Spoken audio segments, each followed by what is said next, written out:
Merci à tous les amoureux de votre émission au centre de l'actualité partout dans le monde. Vous nous suivez à travers Free TV Caprice. Nous vous disons un grand merci à vous et continuez toujours à nous regarder. Nous sommes là pour vous informer car c'est notre passion.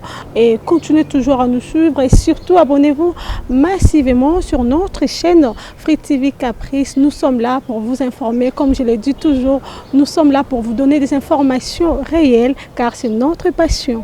Et aujourd'hui, l'équipe de Free TV Caprice qui est bongo da terrain pour tout na bongo point de vue à la population concernant mbutu eza koleka bongo balobete des autres eza koleka bongo makasi na kati ya politique ya République démocratique du Congo et en collaboration avec Irano Kiala tout qui est na terrain pour na kozwa bongo réaction à population na makambo matali bongo mbutu pe des autres eza koleka bongo na kati ya République démocratique du Congo du côté politique.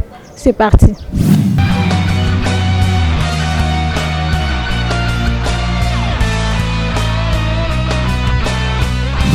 Omoni maman na mboko oyo ba leader na biso na moni bazoyeba iso makambo nini bayebi te soki eloko nini bazoluka parce que nde toza bo tozosouffrir makasi wana eza bateyate babiloko wana ko toza na place te soit violer constitution pour l'intérêt à peuple mabe eza pata 1000 fois toza eza problème te parce que président Fayulu, député national, et Razak na photo, il y a un message bien à lobby, non?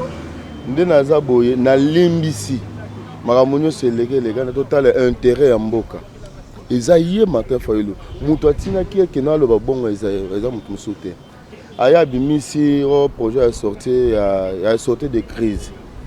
Batunyo se bandimi ango batunsusu bakomi oleka ba TV bazosala ba campagne nde nini toko bimana crise autoza nango actuelle mais papa ye bake ba yambie a commis na place na Sainte-Thérèse a changé les sous oh non les gens makambo na te o Félix a violé constitution o ba Joana il faut bazala kaka ye lelo andimi que non ba juge baza près ya Kabila bazala le leçon Félix Alongo matin fallu comme président de la République c'est Tambomo c'est Kabila ce que tozo kenda wapi ya on tozo le baké biso en tant que bana mboka na ba distraction ce qui a vraiment associé à peuple ba le biso solution crise ici on a ko le bana yangwana bon net singa point de vue na ngai par rapport à Martin Fayulu eza d'abord mabe ko bimisa ba propos bongo eza le roi net toza ko éveiller population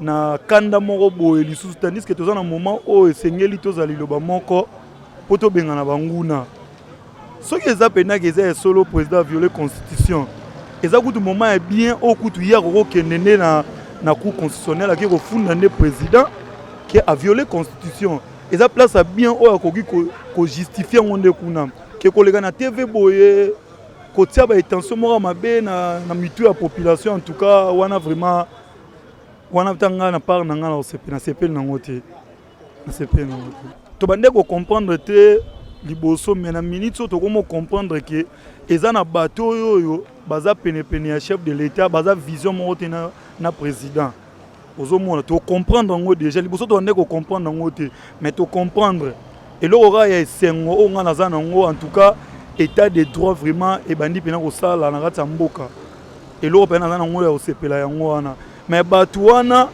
biso peuple si to comprendre pe bango déjà message na nga en tout cas o ngana osenga kaka na peuple congolais na esengo président a imploré système état de droit liberté d'expression to o nyonso moni mabe orobi malibanda osali revendication na yo en tout cas et comme pe pa bazuzi et là on a nango ya esengo bena vraiment yango wana pe message na ngezaka message ya bomoko toujours unité bomoko so toza bomoko mboka eke liboso poto bengana munguna ya peuple congolais poto yebi bango photo za bomoko soki o akomo bimisa liloba mususu o pa komo bimisa liloba mususu bozo pesa sko munguna accès ya okote ya osala buzoba na sengika unité katikati na biso bon Martin Fayulu azo to mboko yo il moko ayebi oya lobi bon pour na biso ba congolais ndeti ngai nakoko loba ke bango bazotala ba poste na bango quoi bazotala ba poste na bango bango nyonso wana mutu aza na posa peuple aza te soki baza na posa peuple bakosangana po te bameka kosunga peuple na baproblème oyo aza nango donc ndenge bazopotana wana kokanisa teke bazopotana mpona soki mpo babongisa bakongole te mpo babongisa mabumu na bango na bana na bango nde yango nakokoloba bo bapropos na ye ngai nalingi naloba ndeti oyo etali mpona ndeko Fayulu oyo awutaki koloba mpona Félix mpona ngai namonaki yango eza mpenza malamu te mpo tozopesa ye chance na l'an 2023 mais aza trop nayebi te nakoloba ni motema na ye ameka nano kokitisa motema azala motema makasi te azala mpe motema mabe te aza congolais soki lelo ye azosala politique wana haine yebaka lobi mpe kokute ye etanke politicien ya Congo oyo azali ekokute ye tala bandeko na ye bauti kolongwa lelo komo kokute bango donc azwa haine te atya azwaki congolais atya na kati mpo lobi esunga mboka kokanga ndeti makambo mibeko ya mokonzi mboka auti koviole constitution mpona yebi te mokonzi mboka ndenge aviole constitution est-ce que bato baza te wana oyo bakoki kolandela mokonzi mboka soit alongwa na pouvoir soit bakanga ye j'espère bazali ye mokonzi mboka azalaka na baconseiller te ti ye asala eloko wana est-ce que oza sire ke bato bazalaki te mpo balandela mokonzi mboka te na eloko ozosala tala ezomema boyeme lokola balobi yango seke amonaki ke likambo wana eza malamu yango basalaki yango mais lelo tokomona Martin Fayulu aleki ekomi sujet na ye na bato na ye bon mpona ngai nakoloba kaka ezo faire avancer mboka te ezo rekile ne mboka nde conseil nakopesa na ndeko Martin Fayulu yango wana yebaka tala bato baza na nsima na yo ntango olamusi bato balobi ke bolamuka yo moko komolalisa bato estce ekozala malamu te susi kaka ezali tala bandundu ndenge ezali tala bakongo ndenge ezali tala kuna na France soki na nini na Bukavu soki wapi tala ndenge ezali estce baza malamu tozomona bato bazokufa de jour au jour estce si ozwi temps ya kolobela yango nano ozwi temps ya kolobela yango te mais boza kaka wana na kisasa awa de compte ke bowelelaka baintere na bino botongaka bandaku biso toniokwamaka me bino moza bien kuluna epai courant malamu eza te mai kute nayebi te ezalaka lisusu te wana nyonso ozolobela te kaka oyo omoni okolobela ya Félix mpo Félix aviole loi oui eza mabe te olobela yango me lobelaka mpe oyo peuple congolais azozela oloba kolobaka kaka makambo wana te mpo lelo tokomi kocomprendre ke bino kozotala baintere na bino meme mana buzoba ezoleka na bakongo oyo ezoleka na Kasai oyo ezoleka soki wapi buzoba wana kaka yango bino mozosalaka donc bozoko rond point Martin Fayulu olamusaki bato yo moko mpe ezala ya kolamuka mais nga azo comprendre te ndenge makambo yango ya koloba Martin Fayulu ndenge epesi bilobela na bangambo nyonso ezolike to beto ya démocratie na mboka liberté d'expression liberté d'opinion Martin Fayulu eza homme politique alobi parce que pour na ye amoni nga normal te mais soko fouiller pe bien na constitution mboka comment bato ba juge bazana na mandat na bango mandat eza mandat na nesirité on noye bango lisusu so doit lobby to loba te donc liberté d'expression faut ezala tant Martin Fayulu lobi bongo asa libre ko loba faut tolérance quand même ezala donc pour na ngai alobi mabete on est c'est l'opinion na ye na ya monelaki mais si on fouille bien la constitution mboka mokonzi pas agimo mukeli bana vraiment politique ya Congo dans marathon ya mingi ils sont là pour leurs propres intérêts bazana pour na bisoté donc pour na ngako na kolobako ko banana likolo ti na se na monaka homme politique pour na bisoté azate parce que il va aventure au sein de la classe politique congolaise. Tu es bien très bien là. bazalaka wana pona bon so yo za place boye bon ngana osala boye to fanda to sala boye to sala boye Congo ezaka ya bango moko te Congo eza ya biso nyonso eza ya biso nyonso bozo bakila mboka mbongo eza te mais mboka yo mona mboka ni bayibaka ba millions ka de dollars bayibaka ba millions pendant que les mbongo na mboka eza te c'est pas normal. Donc les politiciens congolais bazara pour l'intérêt na biso plutôt pardon pour l'intérêt na bango moko.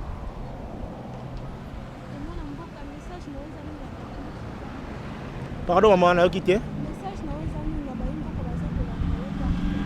Bon message ngé zali tout ça l'effort. Ba bengi biso République démocratique du Congo. Mais tango batu ba ke na point ya baline o ba pays démocrate ezalaka. Pour ani zo ka passe na motema pour nini? Ou bien to linga to la lignée ya démocratie ou bien to ke la lignée ya dictature. Hein? Donc pour nanga na koloba ke na politique congolais ba sala effort ba travailler pour l'intérêt na biso peuple congolais. To souffrir hein? Na forme nyonso. Lelo na mai comme passe la mai to na bibale ya minene. Mai na centre ville bato to ba mai na ba bidon na mama tonge na biso ka savu na mani. Ma mai na ba pusu. C'est inconcevable bo concevoir ngo nini. C'est la sorcellerie ou bien zanini. La gindogito yo. La gindogito. Ça c'est la sorcellerie. Donc le pays va mal. Donc pour nanga aussi ba politique congolais ba na conscience qu'ils sont là pour le bien des peuples congolais, pour le bien communautaire. Ils sont là pour l'intérêt communautaire. Ils ont passé mingi. Ou bien Nzamba qui sera moto neta kala, classe politique mo ya Congo et si là, monsieur Bandela. Ah oui. Na ba pongi la bango bala la bala mukite, na ba ni ba tambo bala mukite, ezaka bongo. Trop c'est trop. Hein? Trop c'est trop. Donc pour nanga ko mukile baluka kaka. La politique de la bala mukate, basa la base arrêté, mukile balu la classe politique monsieur ya sikeya. O boza na volonté à peuple. Vraiment on a kolo bayangwana. Travailler pour la bien peuple s'il vous plaît. Oui, merci beaucoup pour la question dans ils sont très important. Il y a on est ça là quand même mes en actualité ma casse. Mais démarche ya Fayulu vraiment ils ont démarche où ils ont violé constitution ya mboka. Ils ont violé la constitution mboka, ils ont pu violer la loi ya mboka na biso parce que ce que tangi dans la constitution ou bien la loi portant organisation et fonctionnement ya cour constitutionnelle ils ont coupé ça parlement prérogatif mon côté il y a ko destituer président république selon mibe comme mboka na biso a cause ka destituer na cour constitutionnelle mais tout le monde démarche au Fayulu na Théodore Ngoi baza ko sala wana ezali pona ko distraire peuple congolais. Il faut pas respecter mibe komboka. Ceux qui balingi ke ba funda président république ou bien ba déçu président république mibe ko ezali très clair et lobi que il faut ko porter plainte na ou bien ko dénoncer sika procureur général près à cour constitutionnelle ne yende akotala soka moni oui makambo bino bo sali wana au fundi président république ezali fondé de maintenant à saisir le Parlement. Si on saisir le Parlement peut autorisation à poursuite. Il y a le président de la République, il y a le président de la République, à Sambissier, à ce moment, si ici, pour deuxième fois dans le Parlement, pour maintenant, la mesure de mise en accusation du président de la République. Maintenant, pour qu'il y ait saisi le cours constitutionnel. Maintenant, c'est ça la procédure. Ceux qui ont saisi le cours constitutionnel maintenant au sein de la question est-ce qu'il y a une violation de la Constitution ou pas. Ceux qui ont une violation de la Constitution, le président de la République a destitué. Mais le problème est que se poser sous très grave dans le pays qu'on a vu, que le président de la République a une institution, a une personne morale. C'est-à-dire qu'il y a une motoboïté, il y a une personne physique, mais le président de la République a une personne morale, a une institution dans la Constitution. Dans l'article 68, il y a une institution moyen bassin missaire exacté parce que ce que dans mibe comme sous en France ou bien aux États-Unis avant le président Samba basala kanine bakenda d'abord le président au niveau du parlement a comme montunyo comme individu ne assembi dossier basambisie na justice mais biso mibe ko na biso espèce biso vraiment difficulté makasi Et la constitution, oh, bandeko na biso ya bakabiliste, batikeli biso ngo. Et ça difficile na kata mibeko na biso constitution ya kosambisa président de la République. Pour président de la République lelo akene kosamba azali na fonction, azali na tout. Bon maintenant akene kosamba yo moko ba iso sambisa président de la République. Qu'est-ce que on normal?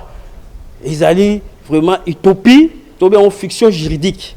C'est-à-dire que dans le cannabis, constitution et puis une fiction juridique qui ressemble à sa président de la République. Il faut ça la manière et ça la démocratie comme en France, comme aux États-Unis, ils ont une démocratie. Ça là pour décider président de la niveau du parlement. Mais biso mibe le bino wana té et lobby que il faut d'abord président ressemble à tant que na qualité fonctionnaire. Et ça est complètement impossible sur le plan juridique qu'il y a au sein de sa président de la République. C'est ça. Point de vue concernant procédure ou démarche faulu na tondongo bazaki kosala kasi yango toza koloba ete mariage FCC cash et même biso problème makasi na kati ya mboka mariage oyo vraiment eza mariage moko malamu te ezali pour l'intérêt à peuple congolais te lelo depuis mariage wana salami peuple congolais toujours au moment la présence nga sala boye baso ko contredire nga sala bo koloka les salité toujours par contradiction chamaillerie politique la discussion na kati ya parlement tout ça est-ce que vraiment moka eko évoluer boye intérêt à peuple ezalité de l'autre chose mona ki bangi basala réforme ya loi électorale tout le monde qui a comment na kati ya parlement ndenge ni makambo salami que FC salinga bisa mutu na ye tout ça babilo tout ça et ça li bien té maintenant réforme tout ça au sein avoir réforme salama vraiment il faut audit donc aucune réforme était sans toi ba makambo de cas qui dans le passé il faut auditer salama ceux qui auditent sem na niveau seni toi ba sala kinini dépense o ba mbonga l'état ou ba joie qui a contribuable congolais comment ba dépenser kango donc aucune cas directement té na réforme ya loi électorale loi au donc basala pour la loi électorale ezali bien makasi parce que bino moko boye bien été depuis to bande ba élection en 2006 élection présidentielle bon ba crise de légitimité ezali makasi ba irrégularité ba élection tout ça en 2006 en 2011 voire même le loyo en 2018 nous ba démarche sur ça il fallait tout ça pour la contestation de l'élection. Il faut passer la loi moko ils ont répondre na la réalité congolaise. Ils ont la loi théo ba ça va copier na niveau ya Europe tout ça ben on est au cas qui dans le ba ça qui forum au niveau ya université à Liège pour que pour na mabota li loi électorale. Mais biso ba congolais ba tamaile ba na kati mboka. Ba ça les belé tout le monde qui même ndo ya biso mususu tout là c'est déjà loi wana les na kati parlement. Alors, maintenant, comment tout le monde étranger, tout ça, c'est la loi au État congolais. Non, tout qui connaît la loi, les Congolais, tout ça, ceux qui ont un forum, ils allaient, le consensus, ils allaient pour repartager le pouvoir, pour te dire que les politiciens, ceux qui ont un forum, négociation ou bien dialogue, il y aura toujours partage de pouvoir. Intérêt peuple zaté. Il faut intérêt à peuple zaté justement au sein de la réforme de la loi électorale et le souté. Il y a tout ça que le babiloko au toujours bien la bien condominium FCC cash. C'est vraiment malheureux. To ba mariage yo ende ko tyamoka na mutu mutu. Et ko bebisa makambo na katamboka na biso. Tala lelo yo élection, ba que élection tout que na suffrage universel indirect. Non. Comment un grand électeur va comment voter président de la République? Ça veut dire qu'ils ont peur ou bien ils ont un autre agenda caché. C'est vraiment inacceptable, inadmissible de voir de tels propos que le loyoto, le peuple congolais, le peuple congolais pouvoir wazer qui nango, sango sénateur, binomo bomonya wa comment ba élection to le cas ya ba gouverneur, dingue ba sénateur, ba voter qui ba député awa ba voter qui plutôt plutôt député provinciaux, voter qui gouverneur, bino monenge qui corruption tout ça même président de la République a dénoncé partout au monde. On a dénoncé ça. Donc il kolinga souté élection là, il y a élection indirect et ça monsieur na kati ya mboko et surtout il y a élection président de la République. Tu es bien en 1960, l'élection Salamaki va voter président Kassavou par élection de suffrage indirect. Mais tout le monde a des conséquences. Il y a qui président Kassavou va assemblée qui a dissoudre qui assemblée a dissoudre l'assemblée ensuite il y a des conflits avec quoi tout le monde sous le bloc les quelques 1963 là tout ça ils ont sous la carte beaucoup surtout notre pays ils ont un problème sérieux depuis longtemps depuis 1960 ils ont une crise de légitimité parce que tant qu'il y a une élection suffrage indirect comme ça ils ont même toujours crise de légitimité et on doit une fois élection ils ont la deux tours. L'élection a des toutes les élections comme qui un seul tour, ils ont toujours la volonté, il y a peur perdre tout ça, va cabiliste parce que l'élection ils ont un tour mort. Mais il faut l'élection on a des tours. À des tours pour que crise de légitimité si. Donc crise de légitimité c'est depuis longtemps crise de légitimité dans beaucoup des autres créer ba conflit politique tout ça. Mamozo et on a beaucoup de guerre partout. Tout les crise on a ici là batika babako distrait population moment non to qu'il y a une élection à suffrage indirect non élection a toujours un suffrage direct c'est population qui doit voter population doit faire exprimer volonté naé alors que moto ya lingi a tché comme président de la République. Merci à vous tous. Là vous venez de suivre en fait réaction à la population congolaise au bandaki kolobela bon makambatali bongo propos ya Martin Fayulu atenaki contre chef de l'État baimboka balobete bamususu bazaki contre bamususu pe bazaki pour Martin Fayulu mais na nyonso wana tolingi kolobete mboka ezakaka ya biso nyonso tozala lisanga bomoko po mbutu ezala te désordre ezala te po totambwisa mboka malamu kitoko. Je tiens à dire un grand merci comme ça à tous nos téléspectateurs partout dans le monde qui nous ont suivis à travers Free TV Caprice. Merci et surtout abonnez-vous massivement sans oublier en fait de dire un grand merci comme ça à mon boss Gériston. Merci à vous et un grand merci aussi à Montréal. Là j'ai dit à Urano qui est là. Merci à vous. On se retrouve à la prochaine. Bye.